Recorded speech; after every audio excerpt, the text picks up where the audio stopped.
twongeye kubasuhuza abakunzi b'Impinyuza TV.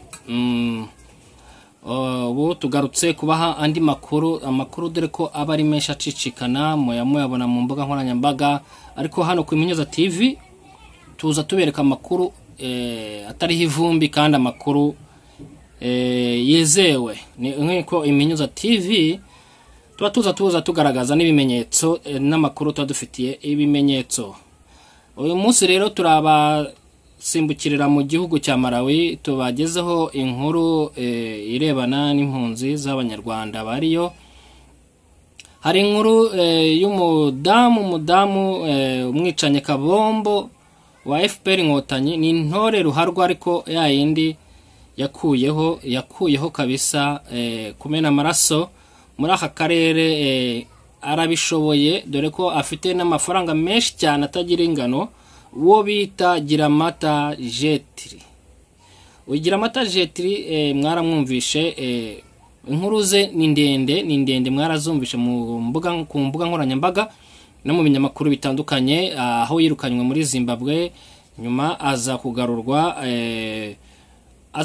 aza guhungira muri Malawi, ariko hari harabanje guhunga y'umugabo we, aza kurikiye y'umugabo we. Rero turagaruka ku nkuru imeze gute.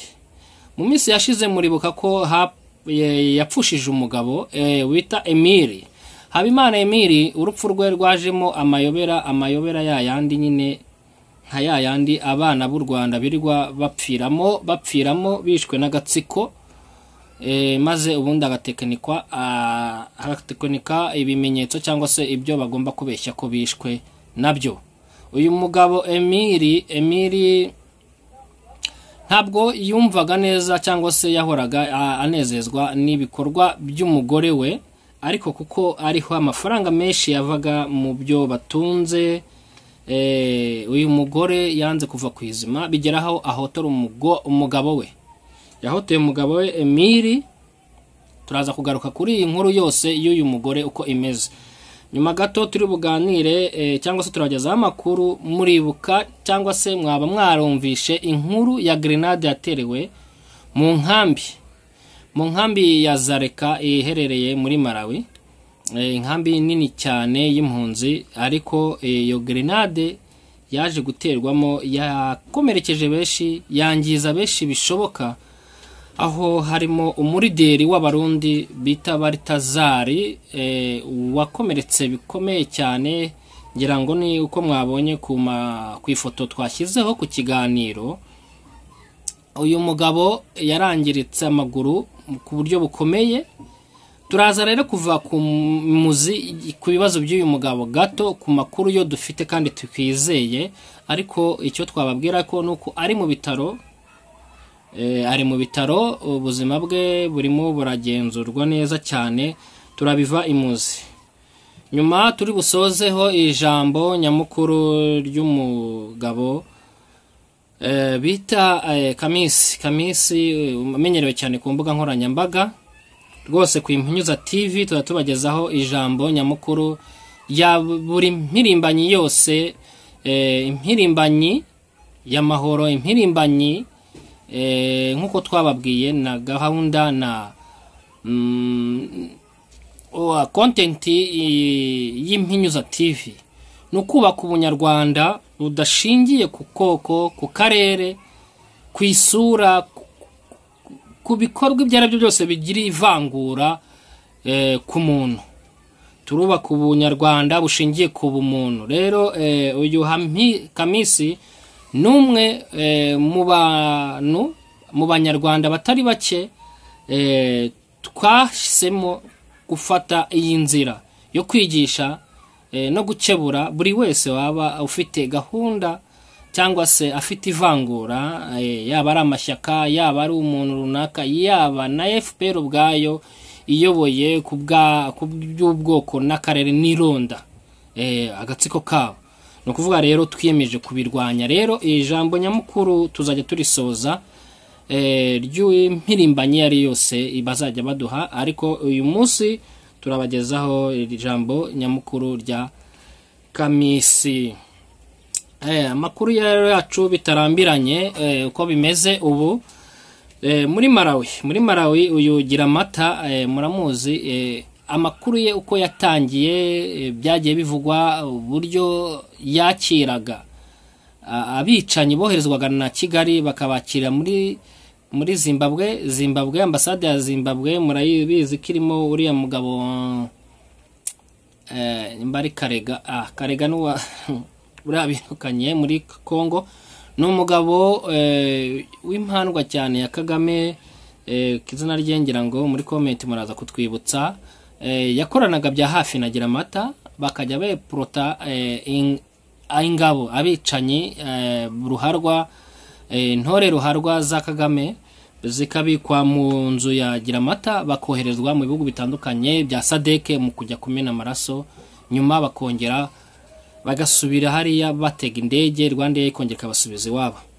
Rero Giramata aje kuvumburwa mu ncamake ndi kubaha aza umugabo we biza kumutera ikibazo arahunga ahungisha umutungo we aragenda afuromera muri Malawi nibwo umugore Giramata we n'umuryango we baje kwirukanwa huti muri Zimbabwe inkuru mwarayibonye aza kujya muri Malawi basanga y'umugabo we ariko ibikorwa by'ubwicanyi ibikorwa byo gukorana n'agatsiko ubutore abunyweye mu maraso ntakeneye guhinduka akenene kumva bitewe nuko yiyumvamo nuko yatojwe Sekibi yaramwigaruriye bihagije ku buryo muri Malawi abanyarwanda bariyo nibatekanye kubera uyu mugore ari we Giramata ni umugore w'umukire ni umugore w'umukire bano banje muvuga ko Malawi hari y'abakire ariko uyu mugore birarenze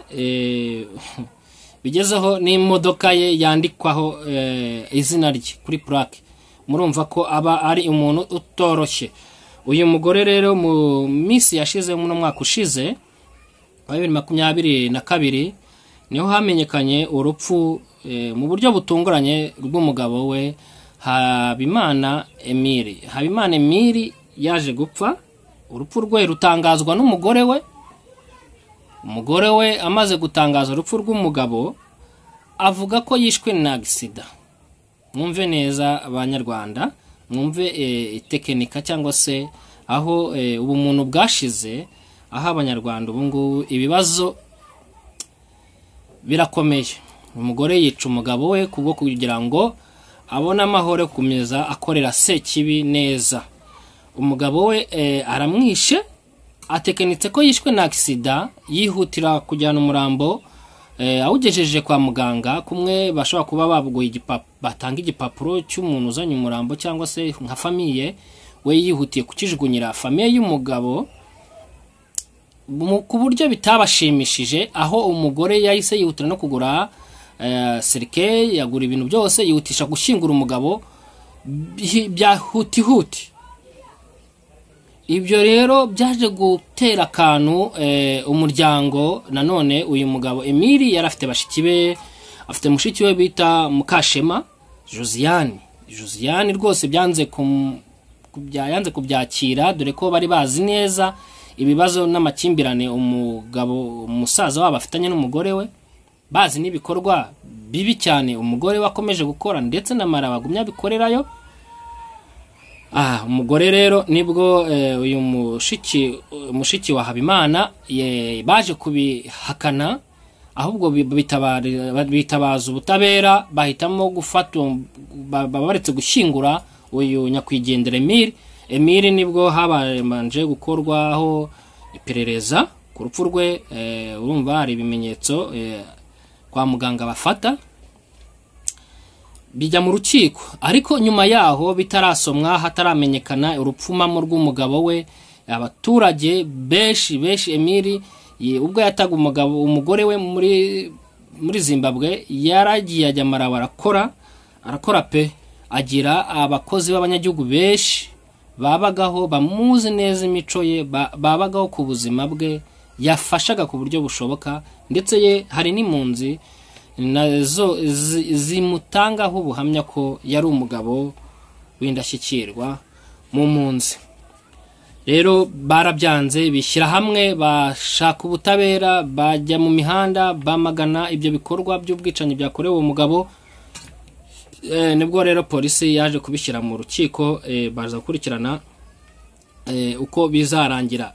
Ubu rero amakuru dufite hano ku Imunyuza TV nuko uyu mugore ubu ngubu yaba yatawe muri yombi nyuma yaho hamaze kumenyekana ko uyu Emile Habimana Emile atigeze yicwa na accident ahubwo yishwe n'uburozi. Noneho nyuma amaze gupfa batekinika urupfu rwa accident. Emile yararozwe ayahawe utuzi twa Kigali. Uyu mugore murabizigira amata ni Maneko wa Kigali, n'umwicanyi Kabombo wa Kigali, n'umuntu wakira abicanya akababika akabakoreshereza ibyangombwa, dore ko bishoboka ku muntu waba ufite ubushobozi muri bino bihugu. Ariko nubwo inzego z'umutekano zisanzwe zikora kandi tubyizeye neza, iki gikorwa rero cyagezweho ku fatanye bwa polisi n'inzego z'ubutabera. Amakuru ariho rwose dukesha mu shikiwe Mukeshimana Josiane nuko ubu Giramata ari mu maboko y'ubutabera. Ariko andi makuru yihutirwa kubyaregwa birumvikana ko rwose arabanza bazwe ku rupfu rw'umugabo we. Igikurikiraho hari n'ibindi agomba gukurikiranwaho byo kuba ari umwagenti wa FPR, ari umwagenti w'agatsiko ka Kigali, barabicanyi, ari umukozi wa shitani. Ibyo ko twababwira nuko nabyo aza kubikurikiranwaho uko byamera kose. Ariko ku Imunyuza TV biri confirme ko uyu mugore yamaze gutabwa muri yombi muri Malawi. Rero twabona ko ubu ari ubutabera buri mu bwegerezwa impunzi cyane, dore ko ari ikibazo gikomeye ku mpunzi zo muri Malawi. Bataryama badasinzira, nta mutekano uhari kubera uyu mugore nabo yakira amaze kugeza muri kiriya gihugu. Abicanyi ngo babaje mu buryo bukora, ariko ni babantu bafite utuzi twamunyuza. Ari nabwo dukomeza gukangurira impunzi ziri muri Malawi cyane muri Rirongwe aho badamaraye. Murimo muracuruza cyane, ubucuruzi bugenda neza, imibereho yanyu iraryoshye cyane n'imiryango yanyu. Ariko ubuzima nibwo buhenze, mu bucunge neza cyane. Utwo tubari tw'abana b'abakobwa bari aho ngaho mutwirinde cyane, kumva ko mugomba kujya kuryoherwa. Barabavangiramo n'utwo tuzi twamunyuza, turaza kubahitana. Reka dusimbukire gato tubagezeho iyi nkuru ya grenade yaterewe muri Zareka. Mu minsi yashize mwumvishe neza uko muri Zareka byarahihishijwe, ariko ntabwo mwabihaye agaciro bamwe na bamwe. Ariko ni igikorwa gikomeye, ni igikorwa cy'iterabwoba, ni igikorwa kigayitse. Mu nkambi ahantu hahurira impunzi ziba zarahunze, ziri muri risk zone, ziri mu bibazo by'umutekano, aho HCR iba yarahisemo kubaka inkambi igacungera umutekano aho hantu. Ubundi ninavogerwa, ariko haravogerewe, haterwa grenade hakomereka abantu bagera kuri 6, ndetse haza gukomerekeramo bikabije umugabo bita Baritazari, ni umushefu w'Abarundi.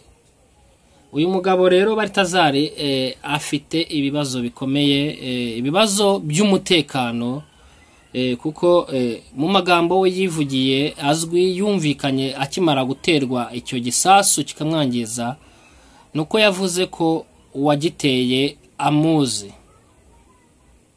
Iryo jambo niryaheruka kuvuga kugirana n'uba hari ntarongera kuvuga.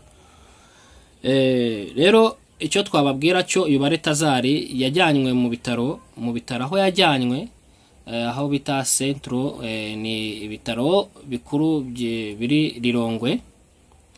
uyu mugabo yavurijwe igihe gitoya nyuma aza kwimurirwa ibitaro ajyanwa handi hari umutekano ariko amakuru dufite nuko UN ariyo yabigizemo uruhare kugira ngo bamuhungishe ba Sekibi. Ku makuru itohozwa nk'iminyuza TV dufite nuko twaza kubagezaho mu makuru yacu ataha byimbitse ku kibazo cy'uyu mugabo dore ko kitari hafi aha. Ni ibibazo bifitanye isano n'umutekano nanone n'ibikorwa nanone byo gushimutwa ashobora kuba yaranze gutanga amakuru ku banyarwanda bari muri iyo nkambi, akaba yaragumaga totezwa kuri ibyo bibazo. Rero kuba yarabashije kumvikana cyangwa se kugerwaho nabo ba agent ba Kigali ba FPR Inkotanyi ntabwo yagombaga kubacika. Ibibazo bye yagumye babigegeza ku bashinzwe umutekano na HCR muri rusange, ariko byaje kurangira bashaka kumuhotora kuko baramuteze bamutega bishoboka mu hanze y'inkambi baramubura.